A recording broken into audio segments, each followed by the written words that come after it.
Welcome to our series, Our Lives with Water. Our guest today is Bjørn Heyerdahl, and I'm very curious, Bjørn, about your sharing. So, could you please guide us about your experience with the ocean? Well, I was born into a long line of people who've lived on, nearby, and used the ocean. I have a family lineage that goes back to 812 on the Norwegian side of my family. A very famous grandfather who crossed the Pacific Ocean on the Kon-Tiki expedition, and later on in the late 60s, a reed boat sailing across the Atlantic Ocean. So we come from a family of Vikings originally, who used the ocean for fishing, for food, for life, for inspiration, for their mythology, and as a conveyor belt. And as my grandfather said, the oceans were, even in ancient times, 3,000 to 4,000 years ago, the oceans were conveyor belts of culture. They weren't barriers between continents. So I come with that attitude to the ocean. I was born right near it in Durban by a few days. My parents were in Norway before that, but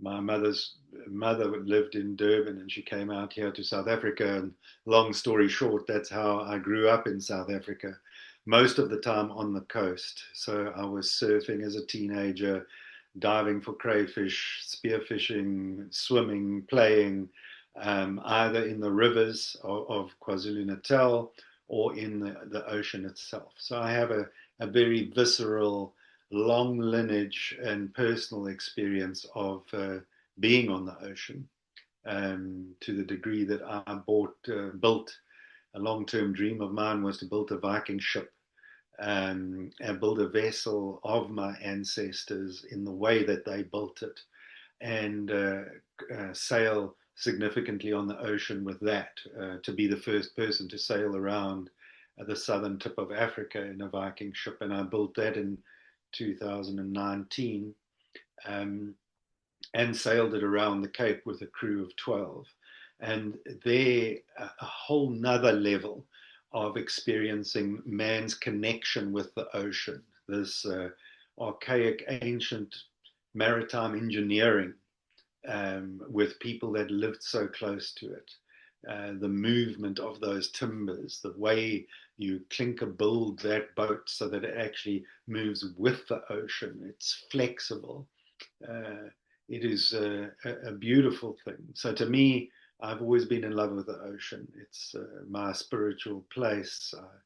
I do a baptism in it every time I swim, a conscious immersion in all of our primal and most transcendent aspects of human life, I believe can be fostered in the ocean. I was also wondering, not wondering, but more reflecting when you were talking about this waves of culture, sort of, that you're always bringing the cultural element in it. So thank you for that type of sharing and the realization. I was also wondering, as you said, you've been the ocean, I would like to say most of your life. So what the ocean sort of has taught you, or sort of lessons you have been, observing when you are, yeah, traveling across the oceans. So I was just wondering, I would believe there are many, but I was just, yeah, wondering what comes in your mind. Yes, that is a broad question. And again, maybe I can separate it into different segments for you. Maybe I will start with the philosophical lessons, although they are equally practical. So the ocean is the source of all life, all human life, all life on the biosphere. It is not separate from the rain and the rivers and the aquifers or any other element of life on earth. It feeds it, it nourishes it, it is relentless, it is self-cleansing, it supports so much life in a reciprocity, a perfect reciprocity to maintain its temperature. It works both with the sun and geological energies, and and movement and current and wind. So for me, the ocean is the wisest of all elements. It's the place you can sit and learn about resilience, about your true origins. And then layers come on top of that, of how our ancestors, like mine and yours, all had a relationship in one way or the other, whether they were conscious of it or not.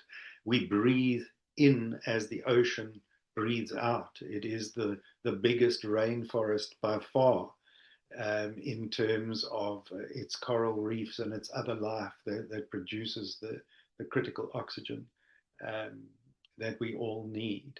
So I've learned from it something eternal, something eternal in our being, that this conscious reciprocal breathing and all of the mechanics and hydraulics that run our earth, we are absolutely part of that. And it's why I've never been afraid to die in the ocean. If I refer to a death of this that you see and hear now, this rather fragile form of me, in the grander philosophical sense, the ocean teaches us that we are an incredibly resilient entity, a massive system of life, so much more than our little bag of skin, which might be clinging to the end of a boat or onto the mast, fearing its mortality.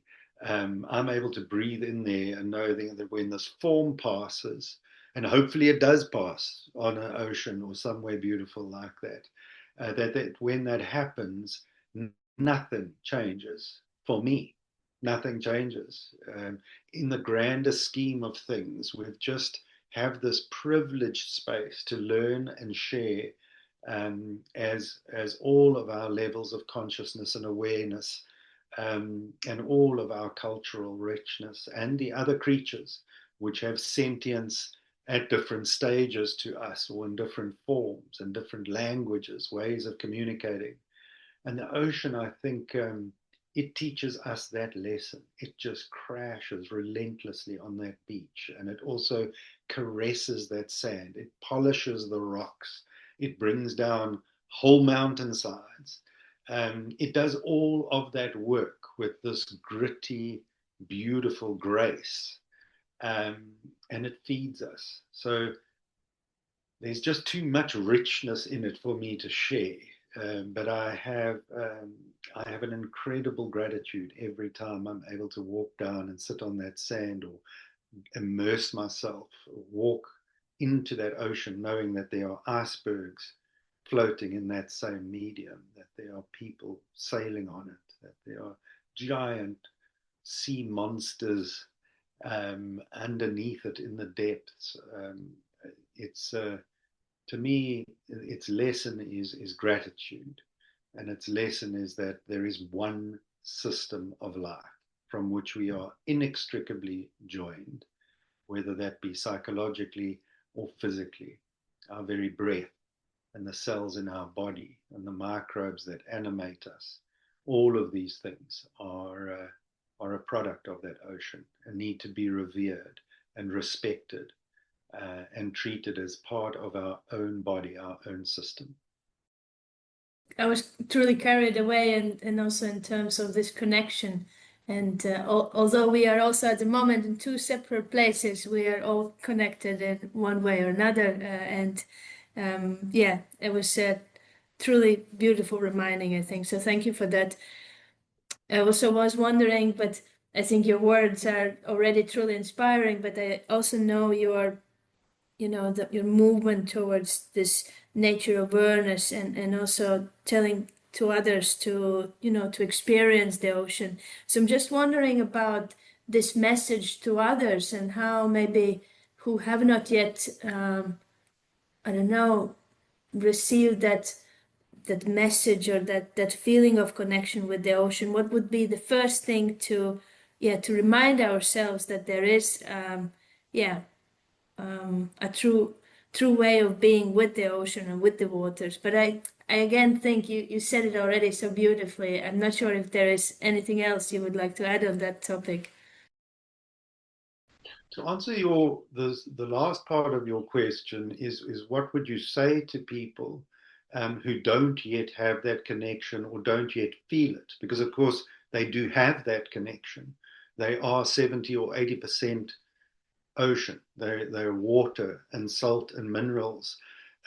So they might not be aware of that. And that is what I would ask them to do is inquire, become inquisitive about even your own form. So even the most selfish or self-absorbed individual, when they open a tap in the middle of Amsterdam or New York City, um, they pour out the ocean, a form of it, and they can follow that in their mind. They can follow that lead back down that pipe into the reservoir, into the river, and into that ocean, and they can start to see via pointing out instructions by somebody that does know these connections, and they can take that on themselves, and then hopefully that moves them. And even if there's no water, if you're walking down the street of New York or Dublin, and there's a breeze blowing, that breeze that you feel on your skin, that is the ocean. It's not a separate thing.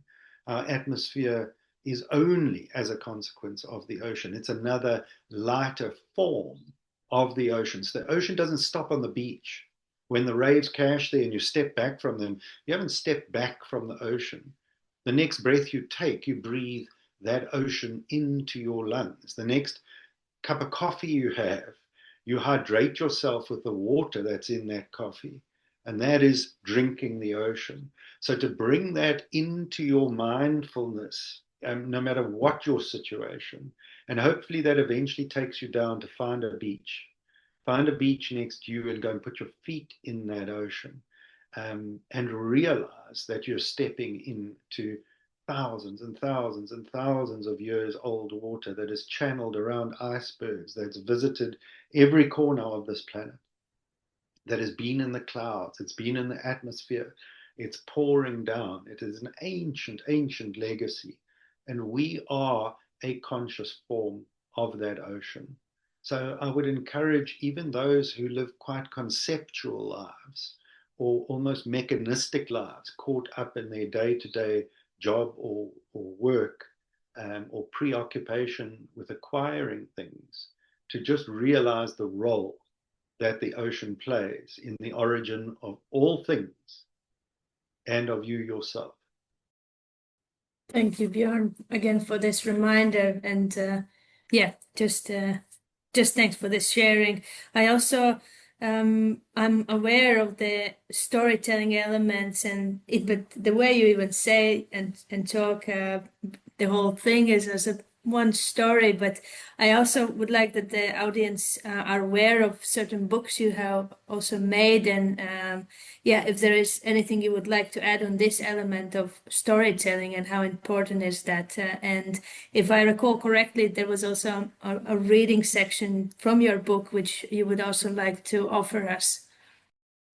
Yes, I can read you a section of the book now. I wrote this book, The Midgard Expedition, based on my building of that Viking ship, and it describes the entire journey. It weaves it and connects it to all of my life and reaches back to Viking times, and it's a meandering story of everything I understand about life. But that adventure of actually building that Viking ship, we built it up in the Michalisburg on a game farm where I lived, in the cradle of humankind at the time. And there we had a large body of water nearby, a landlocked water, to the degree that any water is landlocked in the Harderbeespoort Dam. So when we did the first trials, once the boat was finished, we launched it on an inland body of water and did some of the best sailing we ever had on that vessel. The wind came up. We got her on the first day up to about 13 knots. And when that sail went out in front of me and first of all, she was floating. I mean, I'd never built a Viking ship in my life. I'd traveled to Norway, worked in Tunsberg, tried to understand all of the methodologies to handcraft such a vessel. And me and two others that I employed on the project worked on it for a year to bring this oak tree into a vessel, hand clink each bolt. We made every element of this vessel the way the Vikings made it. And to see that, to feel that, when the wind feels, it's a massive square sail. So this, you hold the two halyards in your hands and you let it out like you kite surfing. And obviously you tie it in depending on the wind, but that vessel, it is so visceral when you hold those lines. That huge belly of sail fills out in front of you, and the sound of that water dragging along the strakes, because it's clinked together, so it has overlapping planks. It sucks the water in the front, and it sucks air with it. So it has the sound of sucking water, and these bubbles run along, and they elevate the vessel. So you have this rising under your feet of the wooden deck, and she literally flies across the water. It's an experience that is almost impossible to convey. So that for me was one of the greatest highlights of my life. In fact, after it, I wondered, what on earth am I going to do next? Because it was built up from so much of my childhood, and to actually achieve it and then take it further down to the ocean. We drove it on a handmade trailer all the way. It took about 16 hours to do the trip down to Durban, and we did the water trials there and sailed eventually right around the Cape. And all of those experiences were simply extraordinary, and every part of it just heightened my appreciation for mankind and womankind's relationship with the ocean, and how beautiful and poetic that relationship can be while it's being so practical. This is a method to move goods and people. The boat can help you survive in a very primal, physical sense, but it elevates your whole life experience and your spiritual life. And so to read you a little section and take it up out of the chapter at the end, took place between Hermanus, a little town on the southern tip of Africa, to Gordon's Bay, where we finally left the Viking ship at the end of the expedition. And as we sailed out of Hermanus, we put up a drone to do some photography of the vessel. And when we put this drone up, we had a drone operator, and they were on the land, and they put this drone up, and a crow came out of nowhere and flew over and attacked this drone. It hit the drone with its feet, and we actually had to take this drone out of the air because it was going for it again. And I don't know if you know anything about Norse mythology, but Odin was almost famous for having two crows, one on either shoulder, that would give him wisdom and advice and guidance. And for me, I had been so inside the leadership of this expedition and all of its physical hardships, the sponsorship of the vessel, the running of the crew with problematic members, or all of the licensing, and every time we went in and out of a port, there's just endless issues that started at 4 o'clock in the morning and finished at 11 o'clock at night on the 22 days of this expedition, and I was exhausted. And now we were coming around to the very last day of this, and this crow just reminded me. I just closed down everything. I stopped all the filming, and I went out right onto the front of the ship, and I just decided to let myself be there. And this is a section of the book that covers this section, and I'll read it to you now. The crows removed the outside observer and left the experiencer alone, focused present. All the colors, textures, sights, and sounds all sharpen and become more tangible when we are fully present to the moment. The smell of clean, cold sea air with a hint of a scent of kelp from the underwater kelp forests that provide such rich, nutrient environment for all of the life in the Cape waters, called my attention to the magnitude of this immersion that I could be missing by trying to document it. I was drawn down into my own private experience, and I felt I could leave the role of interpreter and leader for a while. I could shed all my roles ascribed to myself for this moment, all the identity attached to my person and my personality, and just be the witness of the miracle of life on earth, life on the ocean, life experiencing life in this water, on this magnificent ship that had traveled through time, dropped as an acorn, found fertile soil, germinated, hydrated, grown into a giant oak, and lived in my imagination, moved through my boatyard, and launched out to sea. This could all arise in one instant, not as a story or as thoughts, but as one taste, one deep draught of life and reality. The appreciation for this moment flooded all of my senses and emotions and washed through me. It washed me clean, and a clarity arose where the sensitivity of my skin allowed the sea breeze, its pace, its texture, its saltiness, to mingle with the heightened senses and smells and tastes of all the minerals, flavors, fragrances of the ocean, the sand, rocks, and all its living things, the wood of my ship, and a hint of honey mead. I could feel the presence of orca, dolphin, whales, tuna, crayfish, seagrass, all separate in energetic signature, but all of one taste, one flavor, one interconnected being, inseparable and codependent. Thank you, Bjørn.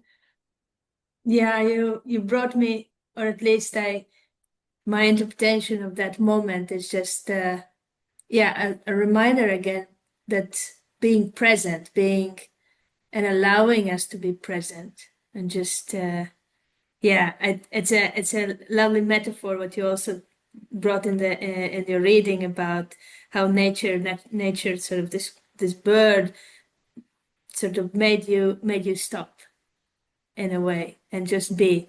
I think it's wonderful to trust this also science in a way and notice them. So thank you, Bjørn, and I will just remind our audience that today's guest was Bjørn Heyerdahl, and I'm grateful for this meeting. Thank you very much, Bjørn.